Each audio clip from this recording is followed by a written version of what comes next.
আগামী নির্বাচনে এনসিপি জামায়াতের সাথে জোটবদ্ধ হয়ে নির্বাচন করতে যাচ্ছে এই ধরনের একটা খবর মোটামুটি নিশ্চিত। গতকালই অনলাইন মিডিয়াতে এই খবরটা চলে এসেছে যে আজই সম্ভবত এটা ঘোষিত হতে যাচ্ছে।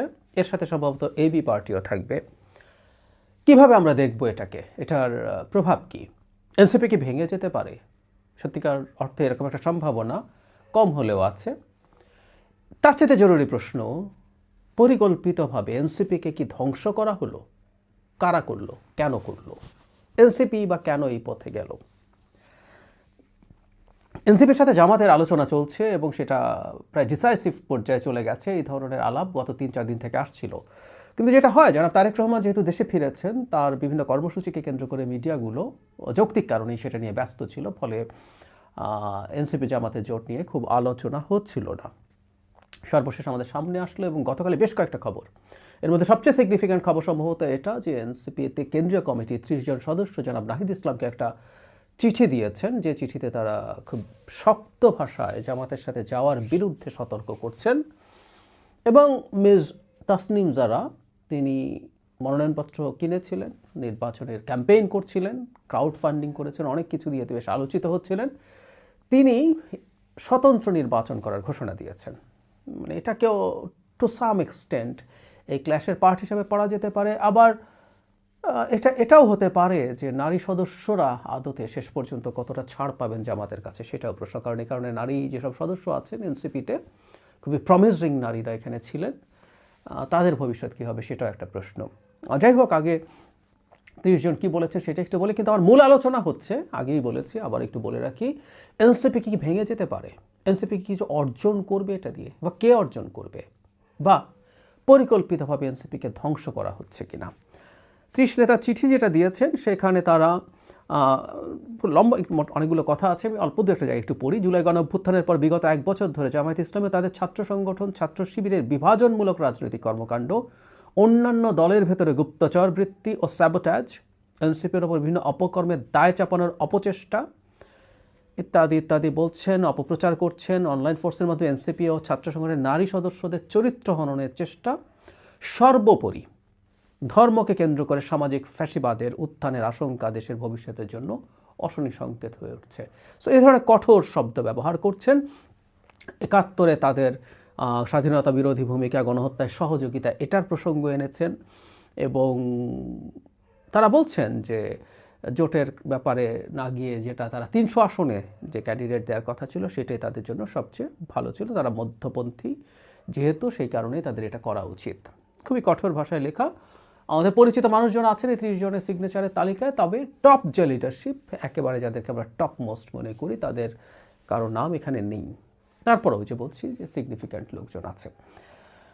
তাহলে এটুকু বলতে পারি যে জামায়াতের সাথে যাবে কি যাবো না কে কেন্দ্র করে দলের মধ্যে কোন দল শুরু হয়েছে। যদিও 30 সংখ্যাটা তাদের কেন্দ্রীয় কমিটির টোটাল সংখ্যার তুলনায় খুব বেশি না, তারপরও এটাকে কেন্দ্র করে এরা বেরিয়ে যান কিনা, বেরিয়ে যেতে পারেন বলে মনে হলো আমরা যে ধরনের কঠোর ভাষা এখানে দেখলাম। তাহলে দলটা ভাঙনের মুখে পড়ছে, এটা বলা যেতে পারে। এমনকি যারা ফর দ্য টাইম বিং চুপ করে আছেন, তারাও যে সবাই জামাতের সাথে যাওয়া পছন্দ করছেন আমি সেটাও মনে করি না। কারণ এনসিপির জামাতের সাথে যাওয়া নিয়ে যথেষ্ট বিরোধিতা ছিল, কিন্তু এনসিপির মধ্যেই প্রো জামাত এলিমেন্টস ছিল। এবং আমি প্রায়ই মনে করি, আমি সত্যি এটা মনে করি, অনেক দিন বলেছি, প্রত্যেকটা দলে জামাতের লোকজন বসে আছে, তারা জামাত হিসাবে পরিচয় কখনো দেবে না। তারা আগেও কখনো জামাত বা শিবির করেনি, কিন্তু দে আর প্ল্যান্টেড। এই যে এখানে তারাও বলছেন দলের ভেতরে গুপ্তচর বৃত্তি, এই জিনিসটা শুধু এনসিপি না, এটা বিএনপিকেও এক বিরাট শুদ্ধি অভিযান চালাতে হবে। আমি নিজে পার্সোনালি এক্সপেরিয়েন্স করেছি, বিএনপি যাদেরকে বিএনপি লোক বলে মনে করেছে আদতে এরা জামাতি। তো এই কাজটা করতে হবে। যাই হোক, যে কথাটা বলছিলাম, অ্যাপারেন্টলি মনে হচ্ছে তাদের মধ্যে থাকা জামাতের যে অংশটা সেটাই জয়ী হতে চলেছে। কিন্তু এর কিছুদিন আগে 2 সপ্তাহের মতো সময় হবে, একটা জোট হয়েছিল, তৃতীয় জোটের মতো দেখাচ্ছিল। এনসিপি ছিল, এবি পার্টি ছিল, রাষ্ট্র সংস্কার আন্দোলন ছিল, যারা একত্রিত হয়ে সংস্কারকে মূল ফোকাস করে, ওইটার জোটটার নামও এই ধরনের সংস্কার দিয়েই কিছু একটা ছিল। কিন্তু না, শেষ পর্যন্ত সেটা হলো না। এনসিপি চলে গেল, এবি পার্টিও সম্ভবত যাবে, আর রাষ্ট্র সংস্কার আন্দোলন জামাতে জোটে যাচ্ছে না, এটা আমরা নিশ্চিত থাকতে পারি। এবি পার্টি অনেকেই সাবেক জামায়াত ইসলামী, সাবেক ছাত্র শিবির, তাদের এক ধরনের শক্ত ঝগড়াঝাটি দেখা যায়, কিন্তু শেষ পর্যন্ত তারাও আবার এদের সাথে জোট করলেন। That's interesting. সেই জন্য অনেকে একটা সময় যে বলতো এই দলটা আদতে একটা ভিন্ন পরিকল্পনার পার্ট, এটা ঠিক জামাতের চাইতে খুব আলাদা কিছু না, কেউ কেউ এই প্রশ্ন আসলে করতে পারেন। এটা অসম্ভব না। যাই হোক, এনসিপি বা অন্যরা এখন কী যুক্তি দিতে পারে জানি। কেউ কেউ পত্রিকার সাথে নাম প্রকাশে অনিচ্ছুক হয়ে কথা বলেছেন। তারা বলতে চান তারা সংস্কারকে গুরুত্ব দেন, এবং যেহেতু জামায়াতে ইসলামী এই গণ অভ্যুত্থানের শক্তি ছিল, তাদের সাথে সেই আলাপ হতে পারে। এবং এটা নিয়ে আসলে দ্বিমত নেই। যে ধরনের সংস্কারের আলাপ আসছে, যেগুলোতে বিএনপি কিছু কিছু জায়গায় নোট অফ ডিসেন্ট দিয়েছে, খুব শক্তভাবে প্রতিবাদ করেছে, সেগুলোর অনেকগুলোতে জামাত এবং এনসিপি একই রকম চিন্তা করেছে। সুতরাং এটাকে তারা সামনে আনতে পারে, কিন্তু মানুষ আসলে দিনের শেষে এটাকে এভাবে দেখবে না। আসলে দেখবে এটা আসনের বার্গেইন। এনসিপি সম্পর্কে যেটা সোশ্যাল মিডিয়ায় ছড়িয়ে পড়েছে, মেন স্ট্রিমেও খুব বেশি আসেনি তা না, 30টা বা 50টা কতটা সিট পাবে, কতটা ছাড় পাবে, বা ফিনান্সিয়াল সাপোর্ট পাবে কিনা নির্বাচন করার জন্য জামাতের কাছ থেকে, এই আলাপগুলো চলছে। আসলে বিএনপির সাথে তারা আলাপ খুব সাকসেসফুল হয়ে ওঠেনি। প্রথম দিকে বিএনপি যখন আন্তরিক ছিল, তখন তারা অনেক বেশি এক্সপেক্ট করেছিল বিএনপির কাছ থেকে, নানা রকমভাবে। সিটের সংখ্যা অনেক বেশি, জোট বলা যাবে না, বিএনপি সেখানে ক্যান্ডিডেট এমনি এমনি দেবে না, অনেকগুলো আলাপ। শেষ পর্যন্ত সেটা আর টিকেই থাকেনি। বিএনপি এখন আর মোটেও আগ্রহী বলে মনে হয় নাই। সেই কারণে এই জোটটা আর হলো না। সেটা হলো না বলে তারা এখন জামাতের সাথে যাচ্ছেন। মানে দ্যাটস ফানি। মানে কেউ একজন যদি মনে করে যে জোটে আমার যাওয়া দরকার, সেটা যখন হচ্ছে না, আমি এমন কারোর সাথে যাব যেটা আসলে আমার যাওয়া ঠিক না।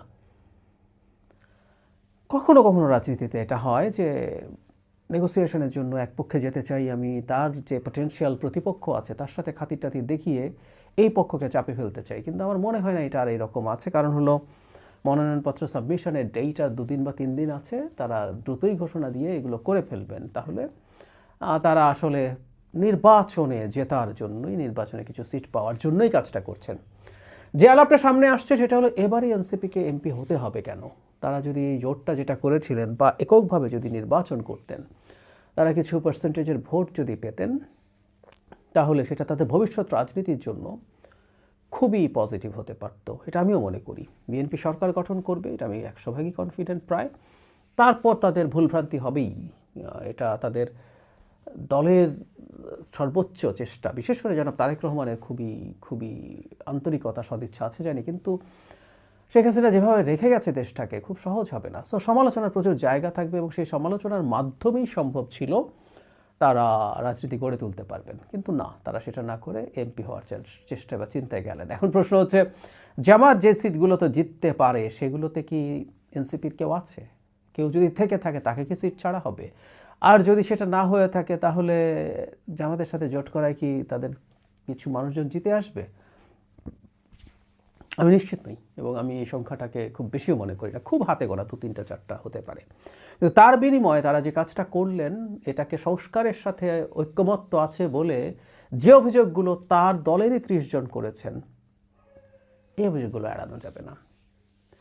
তারা একটা যুক্তি দেন, বিশেষ করে যুদ্ধাপরাধের বা 71-এর ভিত্তিতে যে ঘটনা ঘটেছিল সেটার কারণে, বা ইসলামী রাজনীতি ইটসেলফও তাদের যে মধ্যপন্থার রাজনীতি, তার সাথে কনফ্লিক্ট করে। তো আমাকে অনেকে পার্সোনালি বলেছেন, এবং টকশোতেও সরাসরি একজন এনসিপি সদস্য ভাই বলেছিলেন, বিএনপিও তো জামাতের সাথে জোট করেছিল, তাতে তাদের হলে সমস্যা কি? তখন আলোচনা চলছিল। আমার জবাবটা এরকম ছিল, বিএনপির জোটে জামাত ছিল মাইনর পার্টনার, 15, 20, 25 এরকম সিট পেত, ছাড় পেত, এবং বিএনপি একটা মধ্যপন্থী দল, সেটাই তার পরিচয়। এর মধ্যে যেমন বিএনপির সাথে তো এখনও ইসলামী একটা দল, জমিয়তে ওলামা ইসলাম আছে, সম্ভবত 4টা সিট তাদেরকে ছাড়া হয়েছে, তাতে বিএনপির চরিত্রগত প্রবলেম হয়নি। সমস্যা হচ্ছে, এনসিপি যাচ্ছে জামাতের নেতৃত্বাধীন জোটে, জামাত তাকে কিছু সিট ছাড়ছে, এবং সেখানে সম্ভাবনা আছে আরও কিছু ইসলামী দল থাকবে। একটা ইসলামী জোটের মধ্যে এনসিপি যাচ্ছে যে আদতে মধ্যপন্থী দল, এটা তার আইডেন্টিটির ক্ষতি করবে, এবং জামাতের যা যা কালিমা আছে এগুলো সব তার গায়ে লাগবেই।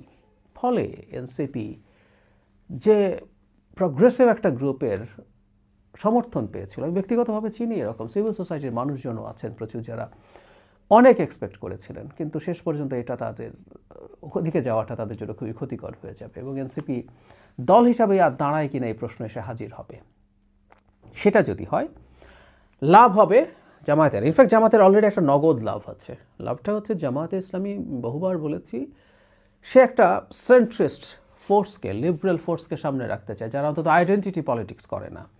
এনসিপি তার ঘোষণায় অন্তত ইসলামী রাজনৈতিক দল নয়। সো জামাতের একটা ইসলামী জোটে একটা এই ধরনের সেন্ট্রিস্ট দল আছে, এবি পার্টি সেন্টার রাইট, কিন্তু তারপরও সে রাইট না, ইসলামিস্ট, ইসলামী সফট ইসলামিস্ট বলা যেতে পারে, কিন্তু ঠিক ইসলামী দল বলতে যাবো চাই সেটা না। এদেরকে এনে জামাতের ওই চেহারাটা একটু সে ঢাকতে পারে। আর গণঅভ্যুত্থানের ফেস হিসাবে এনসিপির এদের তো ফেসের ভ্যালু আছে, জামাত ব্যবহার করবেই তাদেরকে, কিন্তু ক্ষতি তাদের হয়ে গেল।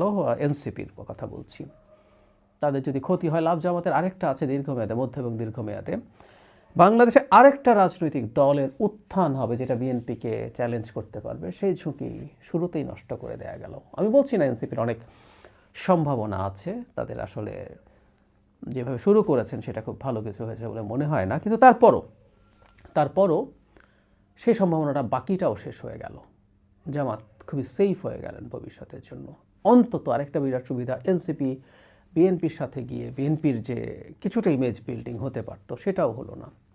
সো জামাতের প্রাথমিকভাবে বেশ লাভ হলো, এবং জামাত সম্ভবত পরিকল্পনা করে, আমি প্রায় বলি জামাতের লোকজন আসলেই আছে এনসিপিতে, যাদেরকে আমরা জামাতি হিসেবে চিনিও না, তারা বসে বসে এই ধরনের কাজ করেছে এবং এই পরিকল্পনা করে এনসিপিকে একরকম গিলে খাওয়ার পরিস্থিতি তৈরি করেছে। এটাতে খুবই খুবই ক্ষতিকর হয়ে গেল। আমি মধ্যপন্থী দল হিসাবে এনসিপির মধ্যপন্থা বহুবার বলেছি, এদের ডিফাইন করে তাদের রাজনীতি সাজানো দরকার, কিন্তু তারা সেটা করেননি। তারা আখেরে জামাতের সাথে অ্যালাইন্ড হয়ে, জামাতের অনেকে এই আলাপটা করতেন কিন্তু অনেক আগে থেকে, যে তারা আসলে জামাতেরই একটা B team, C team, D team কিছু একটা, এরকম একটা কথা বলতেন। এর কারণ হচ্ছে শুরুর দিকে প্রচুর জামাতের লোকজন তাদের প্রোগ্রামগুলোতে জনশক্তি সরবরাহ করত, এইসব বিবেচনায় এরকম আলাপ টালাপ এসেছিল। সেটা আরও গেড়ে বসবে, এবং বাংলাদেশ এখন আসলে স্পষ্টভাবে দুই ভাগে ভাগ হয়ে আগামী নির্বাচনে যাচ্ছে। একটা সেন্ট্রিস্ট লিবারেল প্রো ৭১ ফোর্স এবং একটা right to centre, right to right and far রাইটদের একটা গ্রুপ, যারা এক ধরনের অ্যান্টি 71। এখানে এনসিপি এখানে বসে প্রো 71 কথা বলে আসলে খুব লাভ হবে না।